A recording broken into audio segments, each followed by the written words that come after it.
ঢাকা বিশ্ববিদ্যালয় এলাকায় বিশ্বকাপ জেতা ফুটবলার। বুধবার দুপুরে হঠাৎ করে ঢাকায় দেখা মেলে জার্মানির ফুটবলার মেসুত ওজিলের। ওজিল এখন ঢাকায়। সোশ্যাল মিডিয়ায় এমন খবর ছড়িয়ে পড়ার পর চোখের সামনে জার্মানির হয়ে 2014 বিশ্বকাপ জেতা এই মুসলিম ফুটবলারকে দেখতে সবাই ছুটে আসতে শুরু করেন ঢাকা বিশ্ববিদ্যালয়ের শহীদ বুদ্ধিজীবী ডক্টর মোহাম্মদ মোর্তজা মেডিকেল সেন্টারে। এমন মুহূর্ত সেলফিবন্দি করে রাখতে কেউ বাদ যাননি। তুরস্ক সরকারের আওতাধীন টিকা নামের একটি প্রজেক্ট শহীদ মোর্তজা মেডিকেল সেন্টারের বেশ কিছু উন্নয়নমূলক কাজে ঢাকা বিশ্ববিদ্যালয়ের প্রশাসনকে সাহায্য করছে। কালার এক্সপার্ট ডার্ক স্যাপ এবং মাইল্ড অন হ্যান্ডস টেকনোলজি সমৃদ্ধ অরিক্স অ্যাডভান্স ডিটারজেন্ট পাউডার আপনার লন্ড্রি এক্সপার্ট। এই প্রজেক্টের উদ্বোধনেই মূলত ঢাকা বিশ্ববিদ্যালয়ে এসেছেন রিয়াল মাদ্রিদ ও আর্সেনালে খেলা সাবেক এই মিডফিল্ডার মেসুত ওজিল।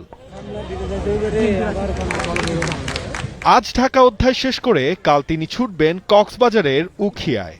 সময় কাটাবেন রোহিঙ্গা ক্যাম্পের শরণার্থীদের সাথে। পবিত্র রমজানের প্রথম ইফতারও করবেন তাদের সাথেই। রোহিঙ্গা ক্যাম্পের ভেতরে আশ্রয়কেন্দ্র, শিক্ষা ও স্বাস্থ্যসেবা কার্যক্রম পরিদর্শন করবেন Mesut Ozil. Now I would like to request Neville Khan, T Sports. the Vice Chancellor of Dhaka University.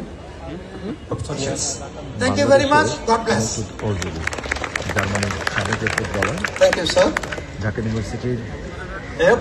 একটা Just I have received a message from medical সেন্টারের ওপেনিং Professor সেরেমনিতে Mahmood that our Honorable Vice Chancellor, Administration, Treasurer and Dean of the faculties, they have shown their keen interest to a conversation with our distinguished guest. Now I'd like to request our আসলে জানানোর সুযোগ হয় professors to come to dais. এবং এরপরে মেসুদের আসার খবর ছড়িয়ে পড়তেই তার ভক্তরা, তার fans Please come to dais. জড়ো হয়েছেন এবং এই মুহূর্তে তিনি বক্তৃতা দেবেন। Mesut Ozil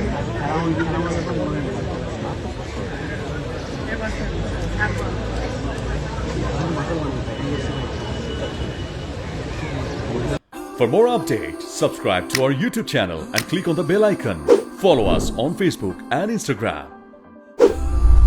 Download T-Sports app to enjoy exciting games and highlights. Visit tsports.com.